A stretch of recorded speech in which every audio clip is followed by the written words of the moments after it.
Hello and welcome to this episode of Battling with Business with me, Gareth Tennant. And me, Chris Kitchener. And this week we are recording, where are we, Chris? Well, I have to be very careful to insult any previous guests, but I think this qualifies as possibly the most special location we've ever done a Battling with Business recording. We're on royal property today, Gareth. We are. We are recording at the Tower of London. And that leads us on to who we've got as a guest. So we've got Baz Gray. Baz is a former Royal Marine, and I first met Baz when he was the Regimental Sergeant Major at a unit 30 Commando, which I've talked about on the podcast before, where I was serving, and we worked together there. And then Baz went on to do a whole load of really interesting things, having done a full career in the Royal Marines. Went on to do some Arctic exploration, and we'll go on to talk about that, and is now currently serving as what's the job title? You might as well introduce yourself. Yeoman Warder of the Tower of London. Yeoman Warder of the Tower of London. I think Baz is also competing for the title of the most interesting man in the world as well, given his background. I'm going to start with a very, very important question, just to see if I can get people to disagree with one another. You've been described as a former Royal Marine. Every time I use the phrase former or ex, I'm told ex is a very bad phrase, I am pulled up by both US Marines and Royal Marines. Are you a former Royal Marine or are you always a Royal Marine? Well, once a Royal Marine, always a Royal Marine. I think that's what they say. That is definitely. Got a little mnemonic there. I'm proud. I'm learning, you see, Gareth. I'm learning here. Yeah, so I think, as we generally do on this podcast, we want to talk about organisation, leadership, management, and we want to do the normal thing of comparing military and non-military organisations. And I think there's probably a lot to unpack with you, but I think it's worth probably just introducing what a Warder of the Tower of London is. We're going to get to, I think, all of that leadership. But I mean, that was slightly facetiously said, the most interesting man in the world. But genuinely, it's an iconic role, and there can't be that many roles in the world where you can go to Peru or Japan or the United States and say Yeoman Warder or perhaps Beefeater, and actually people know who you are because you are one of those. Like we were talking about this as we were walking up to record this. As you come in Heathrow Terminal 5, I think it is, there is a large photograph of a Yeoman Warder inviting you in. So we have to talk a bit about that. So tell us about that role. I think we're probably familiar with someone dressed in red walking around the Tower of London, but of course it's much more than that. Tell us a little bit more about what the role is. It's a hugely iconic role, and it's not for everyone, but those who are interested in becoming Yeoman Warders of the Tower of London, are quite unique and similar-minded individuals. The role goes all the way back to 1485, and something Great Britain does very, very well is its tradition and its history, and the way in which we maintain those traditions is there's no better place than the Tower of London to prove and show those traditions and that history. It's nearly 1,000 years old here at the Tower of London, first struck in 1078 with the White Tower by William the Conqueror. William, Duke of Normandy, who was known before he became William the Conqueror, defeated the Anglo-Saxon King Harold at the Battle of Hastings. Everyone knows that date, 1066, which is pretty much where our monarchy stems from today, our modern monarchy. But it was in 1485, after Henry VII defeated Richard III at the Battle of Bosworth Field, that he stood up a new security team, if you like, a new bodyguard, and they were known as the Yeoman of the Guard. And a few years later, in 1509, Henry VIII departed the Tower of London, leaving behind an element of those Yeomen of the Guard. And they became known as the Yeoman Warders of the Tower of London, and they've been here ever since as the custodian of this place, living in this place, working in this place, taking on very various roles over that history. This has been a huge military garrison. This is the home of the Royal Mint, the first Royal Observatory here. It was a royal menagerie for many, many years, a zoo for 600 years. But it's also the most notorious prison complex in history. The murder, the torture, and the executions that have been carried out here are what it's probably the most famous for. And that was predominantly during Henry VIII's period.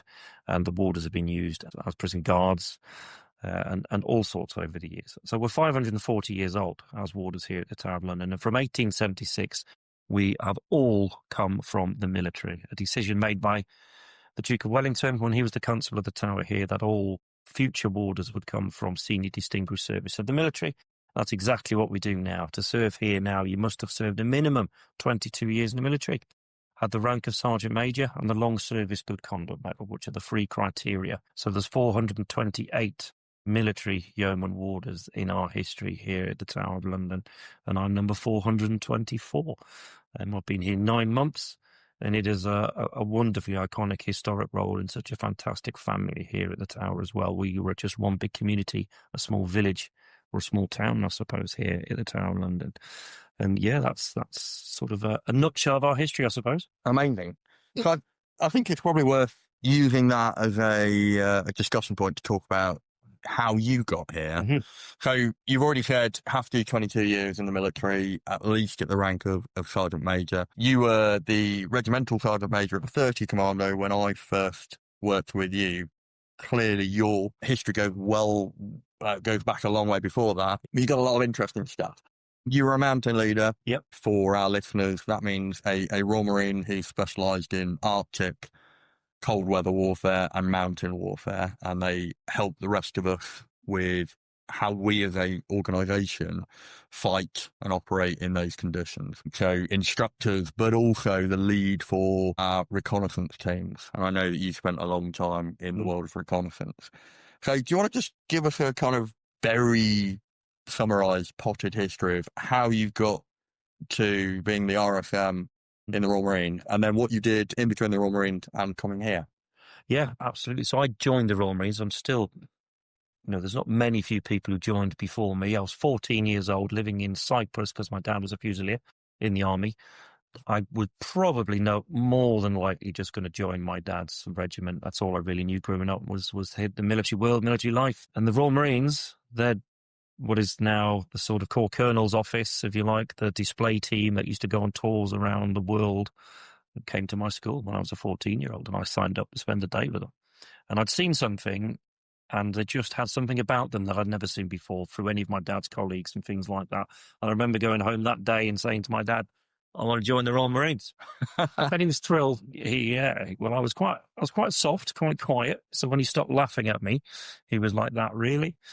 But yeah, by the time I was 16, we were back in the UK. I actually did my potential recruits course, which we used to do at the time, 3 days at Lympstone, so they could have a look at you and say whether you are fit enough to join, continue to go through the process of joining. I was 15 years old when I did that. And I was 16 years old when I was in basic training. And I'd passed the toughest military infantry training in the world before my 18th birthday. But I was still very quiet. I was still quite a shy lad. Grey by name, grey by nature. And it took me quite a few years before I actually came out of my shell in the Marines, probably about four and a half years. And that was when I was at 4-2 Commando down in Plymouth. I was in anti-tanks, which is one of the first trades I had. But that put me into support company. Support company was also where the recce troop lads were. And like seeing these Royal Marines for the first time when I was 14, recce troop just looked to me more appealing than what I was doing. They looked like they were the fittest lads, the best soldiers. Didn't really understand the role of a recce troop guy. Could you explain that very briefly? Yeah. Again, you as military people, you know exactly what recce troop is, but we had a load of people. What does that mean? So the reconnaissance guys, they're the eyes and ears of the commanders. So these are the people who will go beyond the forward edge of the battle line, if you like. If the brigade commander or the commanding officer of your unit needs to send out patrols or a battle or attack something, he needs to know as much information as possible. It's a lot easier these days with cameras and satellites and drones and things like that. But when I was doing reconnaissance early days, the Mark I eyeball of looking and listening and being reported from a man on the ground was very, very important. So these guys do the extra training. They are the most professional soldiers. A huge amount of them go on to do the sniper courses and sniper training as well.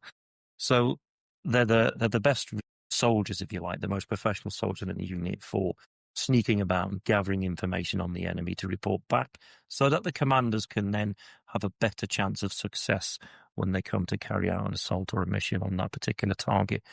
And that was really, really appealing for me, that level of soldiering, that level of professionalism required to do a role like that. But I didn't have the confidence to put in for it.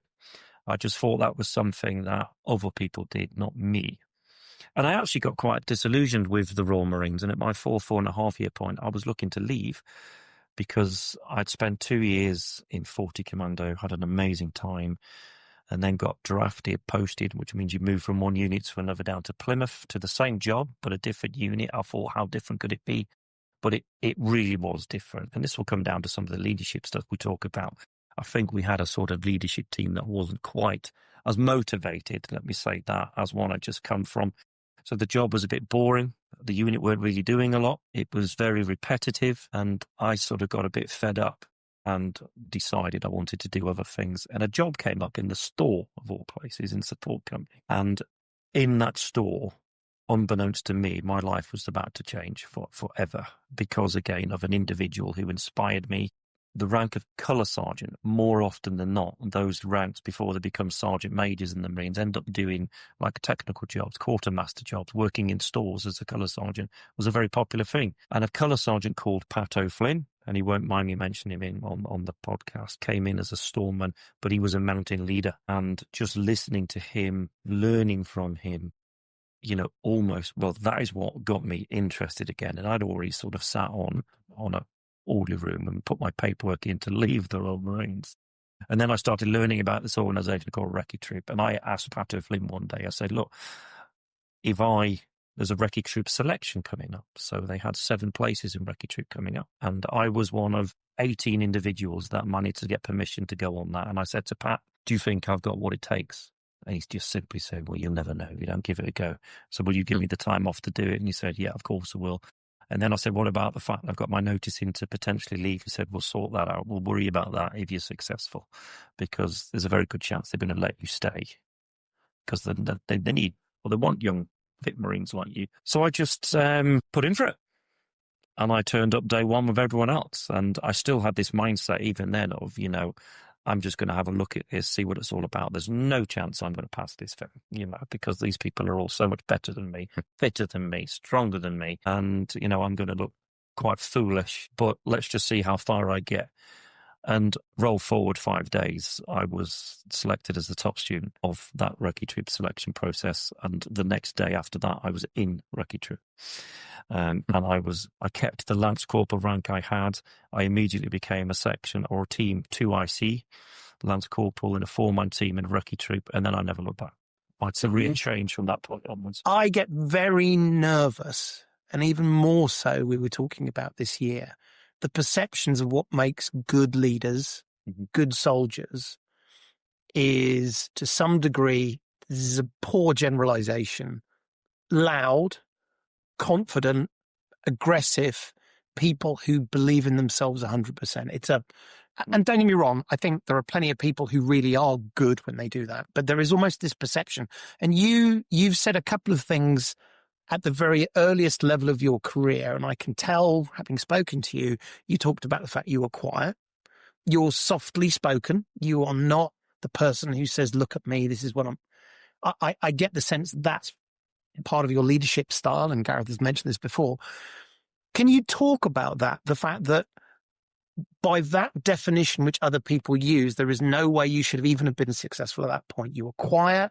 You questioned your ability to succeed. These are, I'm sure, plenty of leadership gurus would tell you that's not how it should be. You've gone through that. And now in your career, you've led other people where you've advised them as well. So I'm sure it's sort of carried through.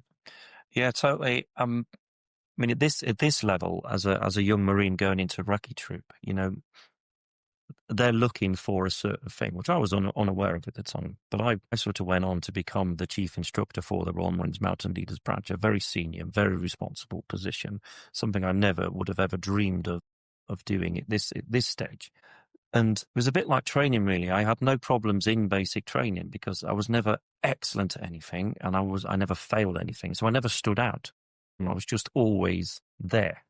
And it's the people who are loud and excel who are noticed. And then if you're not particularly good and you're loud, you're going to get noticed for all the wrong reasons. And if you keep failing everything, again, you're going to be noticed because you're always the one that's having to redo stuff. Those who sit in the middle, if you just want to hide, tend to just be left alone to get on with things. So I think I was a bit of that person for a while. But this is one of those courses and careers where you can't really do that. You've just got to get stuck in. But they're not looking for the team leaders on a course like this at very early stages. It is about who can fit into that team the best. And it's not always the fittest and the strongest that turn up that gets selected. It's the ones with the characters and the ability to have the patience to do a job like that. Because quite often in my role, I'll spend 10 days in an observational post observing a target or given a task or a set of arcs in which I have to observe for 10 days. The prime thing that I cannot miss within those 10 days might happen in like a 2 or 3 minute window. So you can never afford to switch off, although 99% of your time is boring, doing nothing, looking at nothing. Have you got the character, the patience to be able to do that day after day after day? That's what they're looking for. These cool, calm, collected heads. In other roles of responsibility, they're looking for different types of thing. And I was that very patient, very calm, very cool individual, and that didn't shout from the rooftops about who I am and what I want to be. I just knew where I wanted to get to, and how I needed to do that was just to keep my head down and just to not fail anything, to be good as I possibly could be, but give 100%, because that's what they're looking for, attitude and character. I didn't know that then, but I think that was just naturally my behaviour traits. That's who I was. I wasn't loud. I wasn't mouthy. I knew I would fit into any team well because I'm, very good at knowing when I'm in charge. I'm also very good at knowing when someone else is in charge and I have to stand back and just support. Or when it's my turn to step in, then I'll step in, not just stepping in for the sake of having something to say.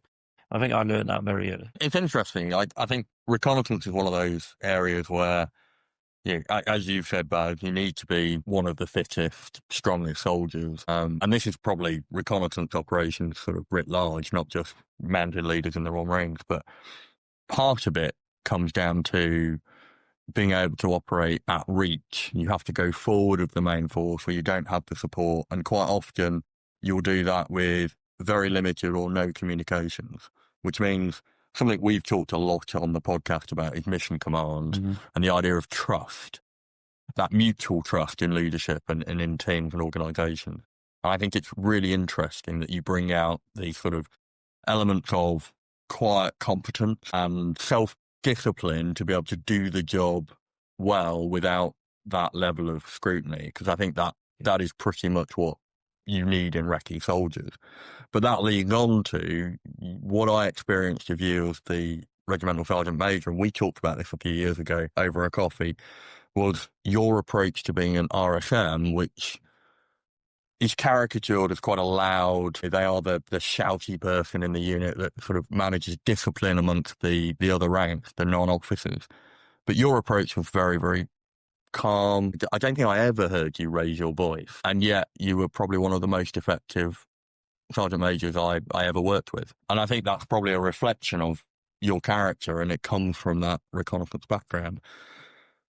Could you just sort of reflect on how you developed from being self-driven and a really good operator as a member of a team to developing into being the leader of a team and ultimately the most senior non-commissioned officer in a unit and the head of the mountain leaders branch? Well, yeah, I'll try. For sure, I'll try. I mean, for me, I'd say I'm a very good observer and I'm a very good listener. And to me, they are two of the most important traits in leadership. And it's not, if you don't do those two wings well, then whatever you vocalize afterwards will never be as effective because you haven't given yourself time, the opportunity to listen and observe what's going around you.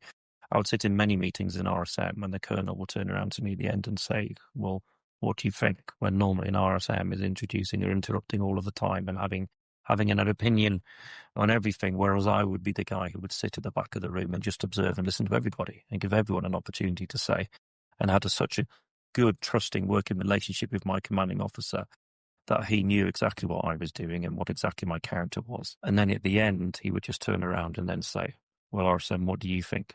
And that's when I would tend to have my say. And then more often than not, the commanding officer would just say, right, well, that's exactly what we're going to do there. And it would be quite funny sometimes. It'd be like, sometimes we just sat over an hour discussing that. Why didn't you just say that in the first place? Well, I didn't know what you were all going to say. But it's, it's just the way I've been. Certainly, I've had a lot of roles in my career where the team is under so much sort of pressure and stress and scrutiny that the leader of the team it's absolutely imperative that they are in control, that they are calm, that they know what they're doing, that they have the credibility and respect of the team. It is not, I have never had a team where it's up to them to earn my respect. I've always looked at it from a different point of view, where my job is to gain the respect of my team. That comes from credibility.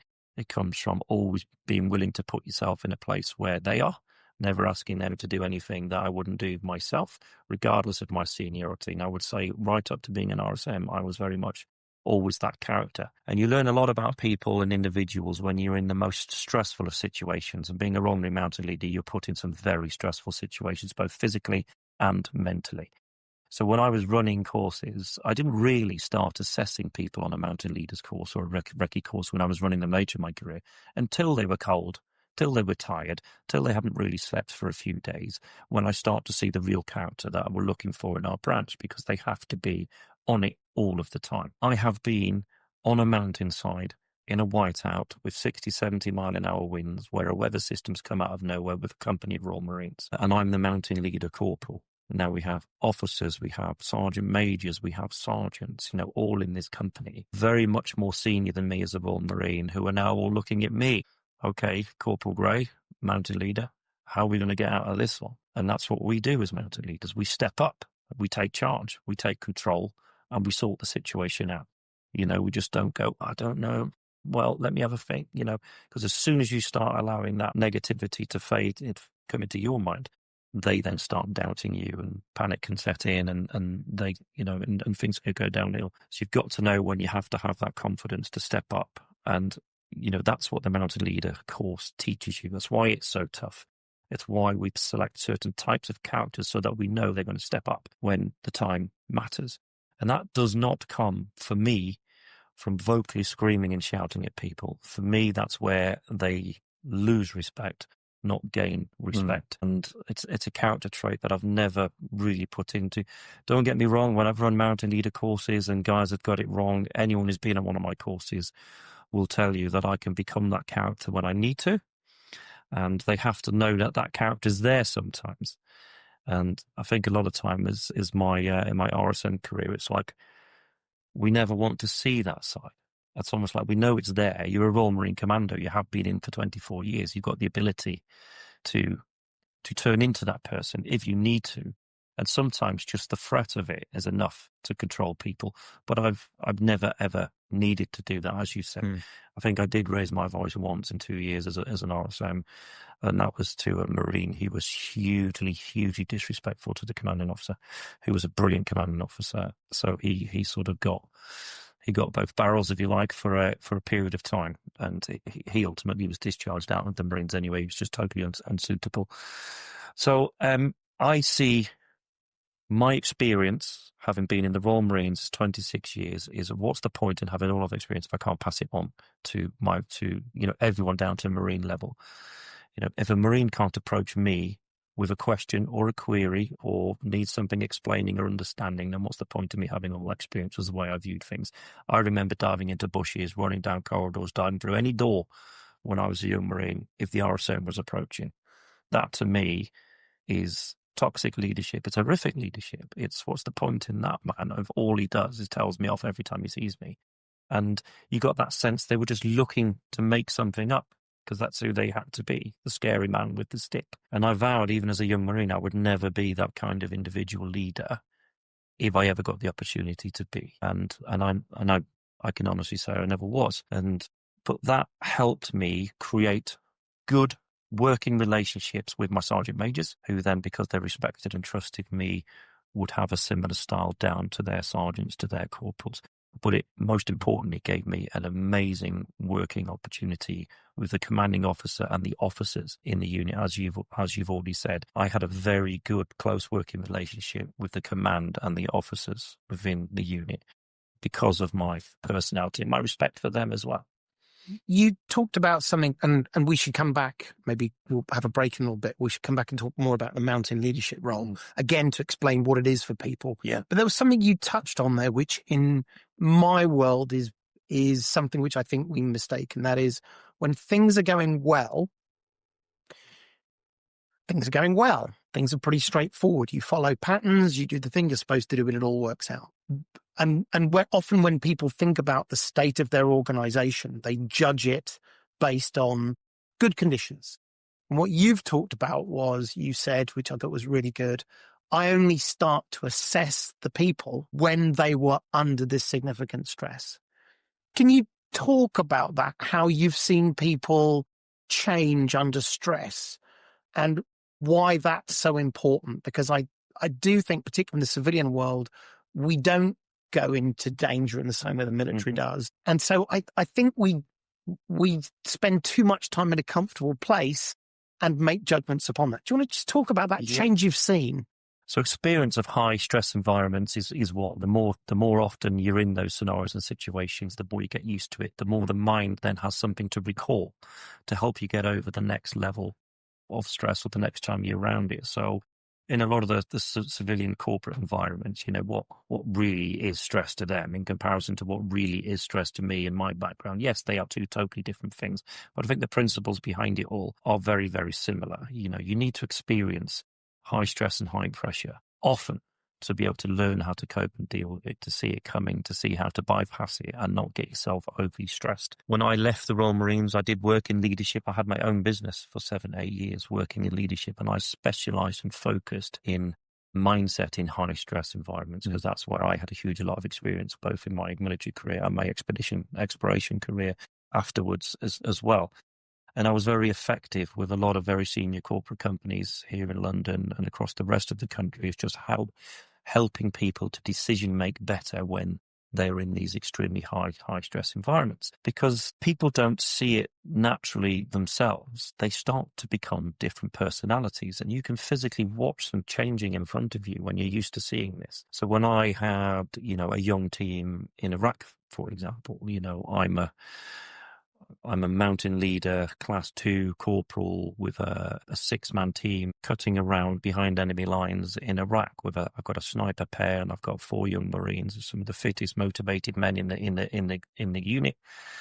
But whenever we came up against a threatening situation, a threatening scenario, this is the first time they've experienced anything like this. They all look to you.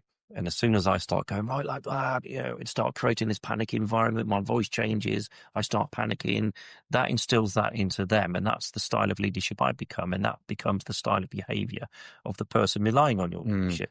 And it all just becomes a little bit confused, a little bit panicky. You can get other stronger characters beneath you then feel like they now have the opportunity to step up because they see things falling apart. This happens in the corporate world a lot. Strong characters who see senior people not showing strong traits start to try to take over or create conflicting situations, and you see that quite a lot. So by staying cool, by staying calm, and it's something I always used to call cool, calm consistency. Whether you've done extremely well, whether things are going extremely bad, my voice and my sound, the way in which I would talk would never really change. Very much like this podcast, I'm not going to get overly excited about stuff, and I'm not going to start, you know, tailing off and just being Mr. Boring. I'm quite consistent with the way I talk, and I would, you know, give someone a real tailing off, if you like, a talking to in my RSM's office, which is quite a regular thing. But my tone would be exactly the same with that individual as if I was giving him a great big slap on the back for doing something good. Just the words I use would be different. Perhaps my vocal expression to my face. You know, look, you've done a really good thing today. It's fantastic. The boss is really happy. I just wanted to personally come in and tell him that. Versus, you know, what you've done. You've really let yourself down. You've let the whole troop down. You've let me down. I am really personally disappointed in you. That's worse for some people than having that shouting and screaming going on in your face. You just like, but my tone is no different. But you can tell there's 2 different ways of doing it. And that, for me, always garnered respect. It always got people to look to me. This guy is always cool. He's always calm. You know, he's never going to lose the plot. We will listen to this guy and we will follow this guy because, you know, he's, you know, that's who I want to be. Examples I took from people who inspired me when I'm coming through my career. And when I go back to saying how much I used to observe and listen, more often now, I don't listen if someone's out front talking to a group of people or lecturing a group of people. I don't watch the person doing the talking anymore. I watch how the crowd reacted to that person and that individual. That's what tells me how much ability this man has to control a class or to lead a group or to give a lecture or to tell a show. Watch the audience, see how they behave and react. Quite often you'll see someone talking and they'll be muttering amongst each other. They'll be on their phones. They'll be doing this. And they've got, there's some work to do there. Yeah. Because they're doing this and they're letting it happen. Versus the people who are all paying attention, concentrating. That tells me a lot more about the individual than, just by watching them perform. So I've always done that. And people who have inspired and done it well, I'll ask myself, why has he been able to do that well? Or why has she been able to get that effect from that group? What was it that they did? And then I would deep dive, a deep study on that and break it all down and become that individual. Not the individual who couldn't have that effect on. This almost goes back to the sort of the approach as well, and where people perhaps have fixed opinions about what works best. We were talking about how people behave under enormous stress. And my experience, both in terms of me witnessing it and probably my own experience, is there are some people that do this quite well and there are some people who do this poorly. Is it a trait which you're stuck with, or is this all learnable? Can you learn how to behave under stress? No matter who you are, no matter whether you're loud or quiet, gregarious or not, is this a learnable thing to teach yourself how to slow down and react differently under stress and to take charge and be that good leader? There's two sides of the story. Some say you can't, some say it's totally natural and character and personality, and certain types of personality will never be able to do that. There are certain disorders that some people might have, like, OCD and other things like that, where, but if you just take a normal mind and a normal individual from a normal family and a normal background, then I think it is totally learnable. And I can honestly say in my 9 years, I will give you, or I can show you testimonials from work I've done over many years with people where I've done exactly that, where I completely changed people's characters and personalities to become totally different people. I got this amazing email from a friend of mine who I was doing business coaching with, and he was quite a senior business leader who not only did I transform his business life, but I transformed who he was at home. Because he used to go home and get very stressed. He'd go home and the house would be a bit of a mess, or the kids haven't cleaned up their toys at the end of the room when they've been told to, and all that sort of stuff. And now all of a sudden he's going home and going, does that really matter? Is that really a thing? Do I have to get wound up and upset about that? Well, no, I totally don't. It improved his relationship with his wife. It improved his relationship with his children. It completely transformed who he was at work. And we did this over a couple of years, just about thinking about how to create the effect that you want, but in a different way, a calmer way.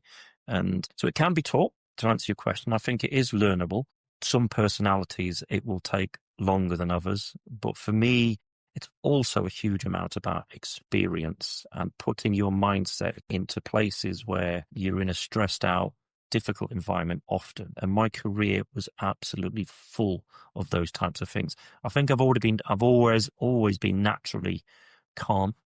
I'm not the sort of naturally panicked type person. And that's part of my natural personality, a bit calmer and a bit more relaxed about things anyway. But behind the scenes, what you're not seeing is I do have a very, very professional approach as well, where I'm constantly assessing and looking and observing and listening all the time to make sure I do make the right decisions. I just don't necessarily vocalize it. I talk about it a lot. Well, and it's something we've talked about. This is my experience as well, which is, I think this is your natural approach, but slowing things down when there is a high stress situation in itself is a valuable technique.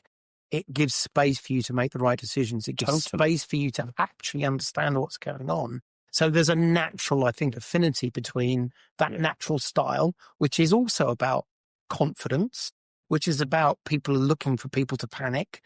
People watch for people's voice going up. It sounds ridiculous, but hang on a minute. Why is he squeaking? Oh, wait a minute. He's panicking. So it's as much about demonstrating confidence, demonstrating how you want other people to behave in order to succeed. Yeah, and I think you said it earlier, Baz. You said,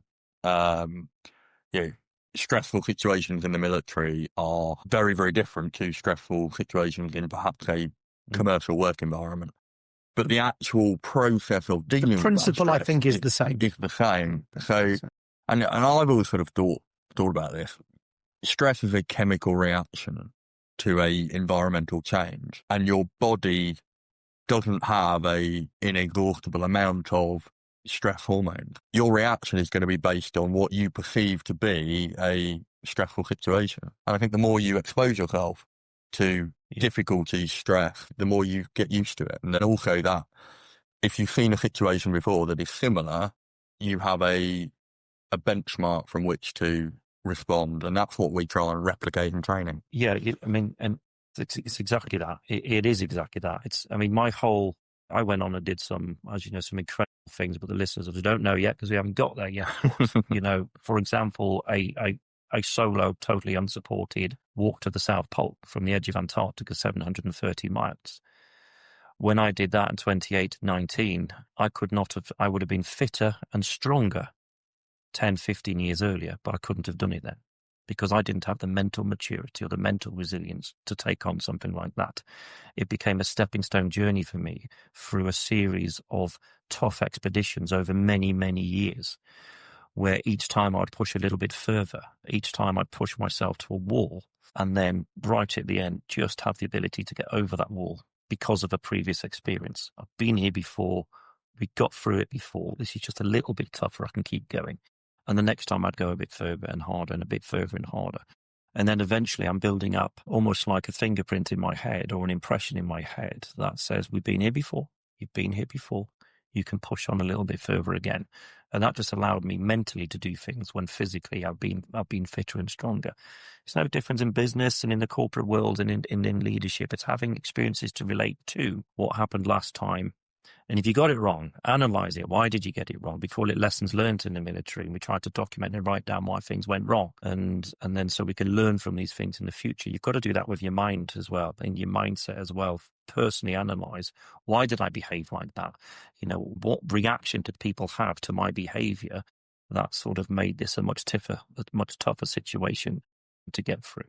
I had a thing that I talked about. It's called the content line. And living a content normal life is what I called the magic area for making decisions and getting things done. If you are always on a high, always excited, for example, if you go to the bar in the evening, you're having a few drinks and you're high and you're up there and you're having a great time and you feel great and you feel wonderful. I call that a poor decision making area because you're not focused, you're high, you're on edge, and this is quite often when people buy the holiday they can't afford, or the car they can't afford, or that watch when they're buzzing, they're on a high, I'm going to do this, I'm going to get that, and you make silly decisions. Versus when you come down off that and you've got a bit of a hangover and you're feeling a bit groggy and you're feeling rubbish that morning, one, you're above the content line, and the other, you're below the content line. So when you're down here, it's a poor decision-making area as well, because you imagine going into an interview or going into a prospective client when you're feeling hungover and, you're not in the best of moods. You're going, all right, you can see it in an individual. The minute they walk in the room, this person hasn't prepared and he's not ready for this sort of thing. So if you're down here or if you're up there, they're poor decision-making areas for me. So you need to find that balance of just normal, which people have to accept, just normal content, daily running, where you're exercising regularly, where you're eating healthily, which means you'll be able to sleep properly. And if you sleep properly, you'll be able to decision make better. It's the basic fundamentals to leadership and decision making for me. And I just called it the content line. You're not doing anything special. You're just looking after yourself, living a healthy life. And that's the magic area where good decision making and good behaviours come from. Amazing. I think that's probably a really good place to take a pause, have a break. You've introduced your polar exploration. By the way, nicely done. Yeah. That's a good teaser for the future. Yeah, absolutely. So when we come back after the break, I'd really like to explore, excuse the pun, how we got from an amazing career in the Royal Marines to doing something that's not a million miles away, but very solitary and very different and very challenging for a whole load of different reasons. And then ultimately, how we end up here in the Tower of London. I think that's perfect. We'll see you straight after the break.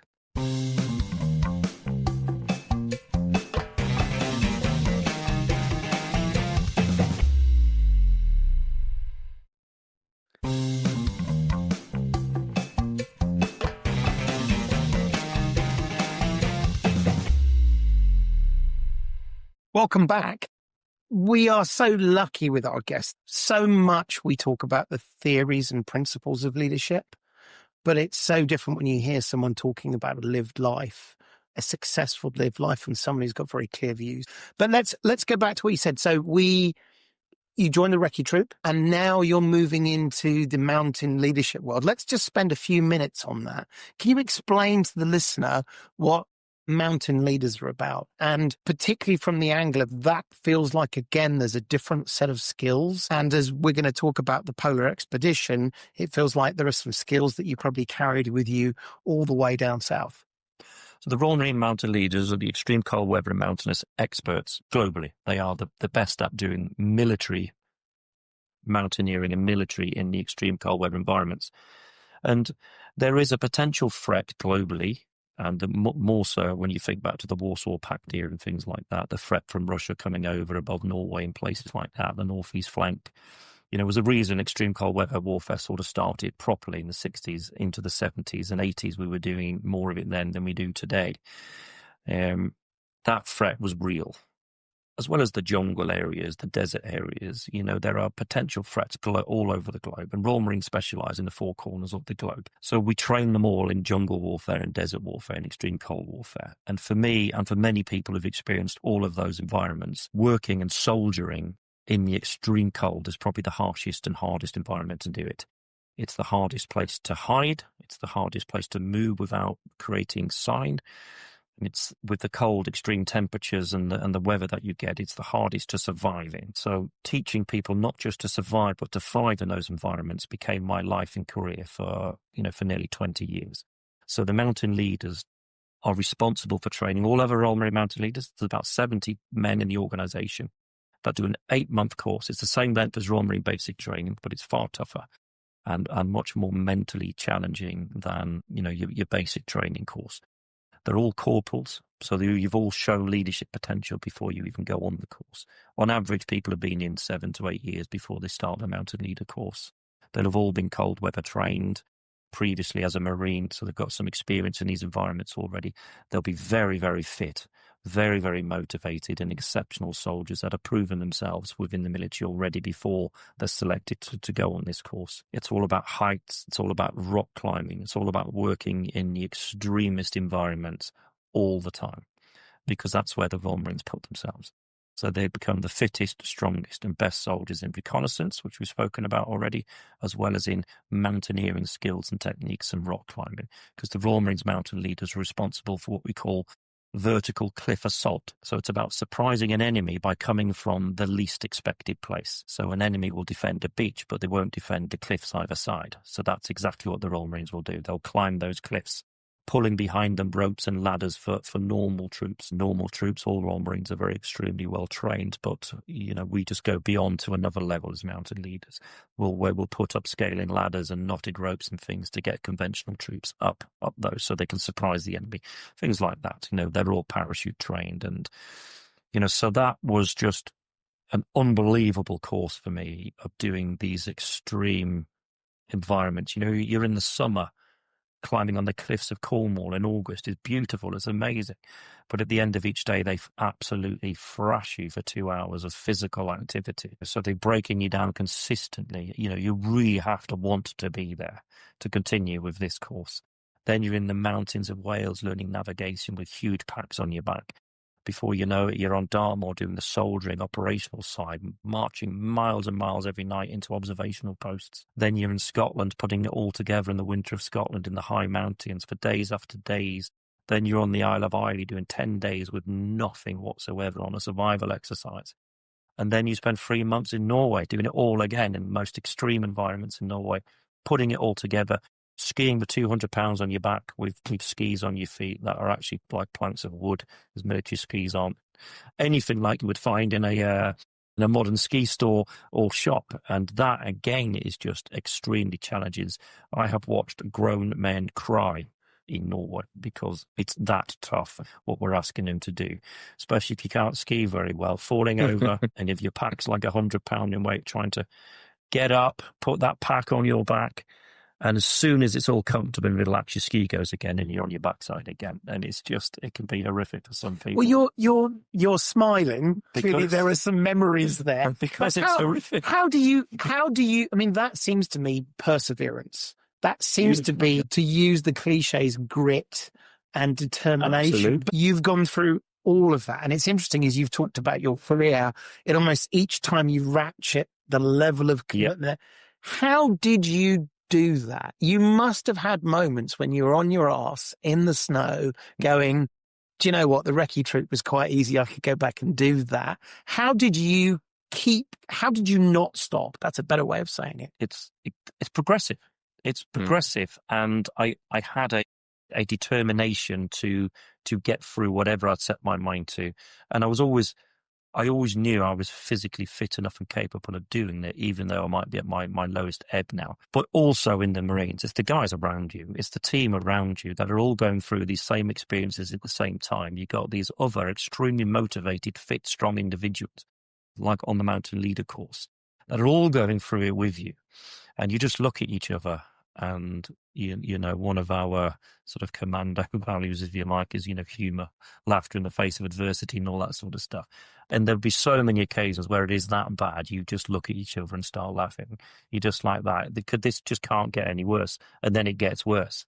And you just have to laugh about it. And you just like, but everyone's going through the same thing. Can I ask you an odd question? So I have a friend of mine, and as the listeners know, I had a very, very brief career in the military. And one of the things we did was aircrew survival. And I really enjoyed the aircrew survival coursing because it was a really interesting physical and mental insight. And I had a friend of mine who says to this day, you didn't enjoy it. You didn't enjoy it. It was horrible. You didn't enjoy it. Did you enjoy your mountain leader training? You've talked about difficulty, the adversity, and then I literally saw you smiling when you said, did you enjoy it? Sadly, I did. But,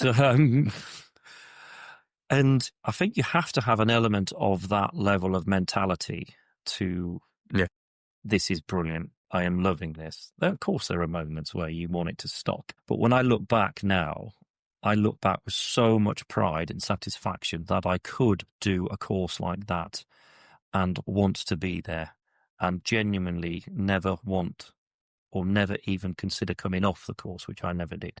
Yes, I wanted to stop. Yes, this has gone beyond anything I've ever done before. This is the toughest thing I've ever done. But it's the same for him next to me, and it's the same for him next to me, and it's the same for them in front of me. We're all going through this together. That's so much easier to give up when you're on your own than it is with a team who are going through similar things. And you look after each other. Some days I'll have the bad day, and people will look after me. Other days it's their turn to have a bad day, and you all have a bad day. Leadership is about teamwork and collectively supporting and helping each other when they require it. So I look back and I did enjoy my course, even though it was horrific, but that's, it's what I wanted to do. It's what I set my mind to do. And it was a great thing to do. Another question. So this is civilian questions. You've mentioned a couple of times, correct me if I'm wrong, that the mountain leaders were corporals. Seems like an interesting particular choice. It feels like the role that you were playing was a critical role. You were at the tip of the spear in the most difficult circumstances. You might imagine that you would say, well, you need to be a sergeant. You need to be a more senior NCO, bringing different kinds of experience and authority. And yet, corporals by no means junior, but not the most senior. Why corporals particularly? Because they've shown a degree of leadership already to be selected as a corporal. So they can take charge of men and they can give command decisions. Then there's different levels of leadership and ability to control in the most harshest of environments. So certain corporals will all have leadership potential in the Royal Marines, but not all of them will have it enough to go to that level. So you're looking for those individuals who can take leadership from an early stage in their leadership career to the levels of calmness and coolness that we need them to go to. That's why there are so few MLs that go to that can take and show that level of leadership, because your whole career will then become about leading and teaching. And in a sense, is it also sort of a funnel for the leaders in the Marines, as in, as much as it is we need these people to fulfill this role, these are our, in inverted commas, future leaders as well. Oh, definitely. It's what the whole junior command course in the Royal Marines is based on anyway, for all Marines that go through them. We're just looking for that extra special bit of talent to become a mountain leader, because they will be put under more stress more often than probably any other corporal in the Royal Marines. So we have to test them harder and push them harder to see who they become, again, when they are under that stress. So there can be that corporal I mentioned earlier, when everyone's looking at you on top of the mountain and it's all going wrong, to get them out of there. And you've got to be able to step up and do that. So I would let anyone go through a course when I was the chief instructor if I hadn't put them in scenarios like that to see who they are and how they behave. And I have removed people off courses that didn't perform in those situations, because I can't afford to take the risk on having you live as a mountain leader in certain scenarios that you're going to be asked to deal with in your career. So if they don't make it, then I was very harsh, very, very harsh. And anyone listening to this who knows me will tell you exactly that. I was very fair, but I was also very hard, and I had a very high standard. And because I know what mountain leaders are going to be asked to do once they pass the course. I think there's a really important point in here as well. That the military, and we've clearly talked about this before, but I think it's worth reiterating, the military invests in training, guiding, assessing, mentoring at a very junior point in a Marine or a young officer's career to develop and grow them. Because a ML2 corporal, who is going to be a section commander, is going to lead reconnaissance patrols out on his own on behalf of the brigade commander. A lot of responsibility. But one day they're going to be an ML1 sergeant and they're going to be sending patrols out. And then one day they might be the sergeant major of the surveillance and reconnaissance squadron. One day they might even get a corps commission and be the squadron commander. So unlike the commercial world, we build leadership, we identify potential, but we also identify where people have shortcomings and build them up in a way that in the commercial world, it's almost you have to either push yourself into those positions, or it's natural talent, or by luck more than judgment. Well, you get I pulled think into this the right is places. I think civilians vastly underestimate how the military builds and mentors and grows its people. I think there's sort of an assumption they turn up at basic training, you shout at them a bit, they learn some things, and if they're in the army a long time, or the Marines or the Navy or whatever, you'll get to a certain rank. And actually what you've just said very well, and you've described brilliantly, Baz, is that this is no accident. And to some degree, I think the armed forces have many years to develop these concepts, but it was no accident that you got to where you got to in the Royal Marines, because it was designed to be that. And not only was it designed that you would rise to that position, but it was designed that then you play your part in bringing other people through as well. Yeah. And I think your point about civilians is really good, which is I don't think civilians can really, and if the civilians listening, you'll be disappointed to say this, I don't think civilians can really get their head around this.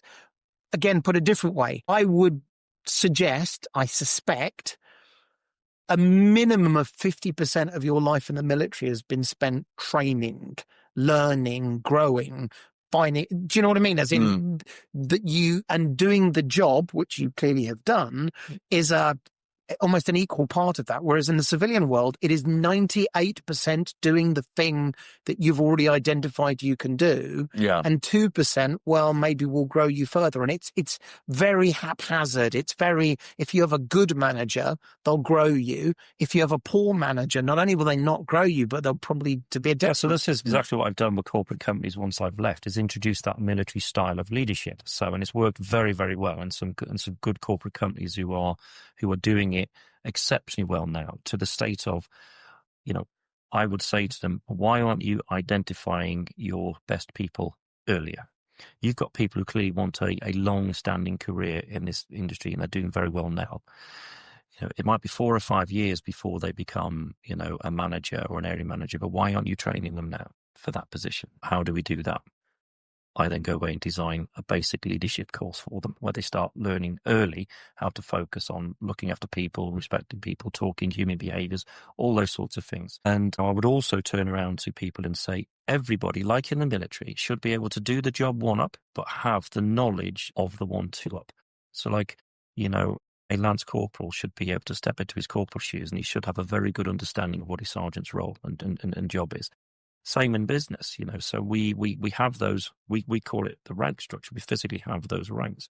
So with one corporate company, I got a whole series of senior privates, Marines, if you like, lower staff, promoted into what we would call a 2IC position, where they are the natural next leaders to be promoted in, a position that didn't even exist in the company, that now does exist. And that is a stepping stone leadership journey that they now follow to identify talent early and get people promoted with a better knowledge and understanding of leadership by the time they get there. And it works if they follow it, and it takes years to get it set up. But the reason I was doing that is because, exactly back to your point, it doesn't happen. And people get to that senior leadership position, and all of a sudden they've got a team of 30 people to look after. But no one's told them about the problems 30 people come with. One's pregnant one day, another two don't like each other, another one's off sick, and you've got all of these internal problems, which then takes your eye off the ball of why you got promoted in the first place, of being very good at your job. But now you're not very good at your job because you're dealing with all these other problems because no one's showing you how to do it. So my experience is when you get people close to this, they can feel it. When you sit in front of them and you tell them your story, they can see the value of training and they come to you and say, let's go do this. My experience has been, though, that people have a very short attention span. Mm-hmm. And the moment that something happens in the business, they say, training is so important to us and mentoring is so important, yes, but we're going to put that to one side from it. I don't know whether you've got the answer to this. I've been looking for the answer for a long time and I haven't come across it. How do you make sure this sticks? And bearing in mind, the military has had 700 years, perhaps longer, to figure this out. Yeah. And every time they forget it, you go to war and you go, oh, turns out good leadership matters. What do you do that with a commercial organisation that's only been in business for 3 years? Yeah, for me, it starts at the top. Always starts at the top. We focus too much on training what we think the problem is lower down, the people on the production line or, on the shop floor. Let's train them. But we don't actually have a senior leadership team that will match the training you're doing to them because their attitudes are different. So I would never accept a job with a company if I hadn't had good, clear meetings with the boss, the actual decision maker, the owner of the business, that individual. What do you think the problems are? Why do you think you need to change? What is it that you're trying to create within your business that your people aren't doing now? And I will help you create that plan, your plan that I'm going to help you write, that you deliver to your business through the medium of me, if you like, and what I come and do with them. If they don't understand at the top and it's all happening down here, all this change and all this leadership and behaviour is going to start happening in the business. Then all of a sudden at the boss, they're like, why are you doing this? I don't like that. I don't understand why this is all happening down here. Let's go back to the way we used to do it. And it all becomes a bit, arse about face, if you like. And you'll have seen experiences in the military where the commanding officer of a particular unit, depending on his ability to lead and his ability to communicate and his ability to trust and respect his men, will give you a completely different type of commando unit, one that's totally effective and excellent, and one that's not quite and is full of division and, individuals at all levels not working together or working with each other. Comes from one man, the man at the top, and his ability to understand what he needs to get from his people. That's the way I look at it. I think you can tell I'm quite passionate about it as well. I mean, frankly, this is why we do this podcast, is to try and get to the grips with all this. Baz, this has been fantastic. Can we ask a favour? Can we come back again next week and carry on the conversation? Because I think we didn't get to talk about polar expeditions, which I really do want to talk about. We didn't get to talk about the Tower of London work there. Would you give us a bit more time next week? Absolutely, let's do it. Just as a sort of summary, I just want to reflect a little bit on what Baz has said, especially towards the end there, where you talked about the different types of units. So a unit, think of that as a company or an organisation, and the effect that the senior leadership has.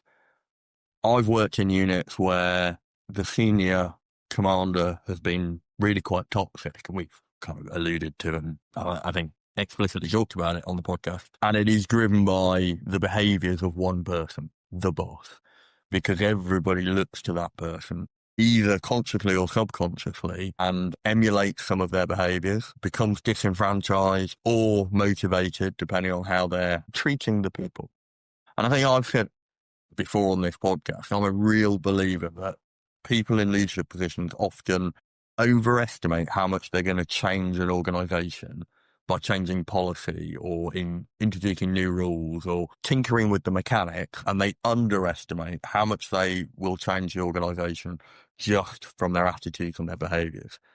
And I think it's really sort of lovely kind of coming to an end of this podcast to reflect on the fact that one of the best teams I ever worked in was when I was at 30 Commando, where we had some really excellent commanding officers, and Baz as a genuinely outstanding RSM who had a very different approach, but it created all the things we talked about in terms of trust, understanding, an open door policy that was genuinely an open door policy rather than just people saying it. People felt comfortable to share challenge, to share problems, and it really effectively made the organisation a better organisation, because we were not only a learning organisation developing our skills, but we were a learning organisation of how to work as a team. And so I think this is a really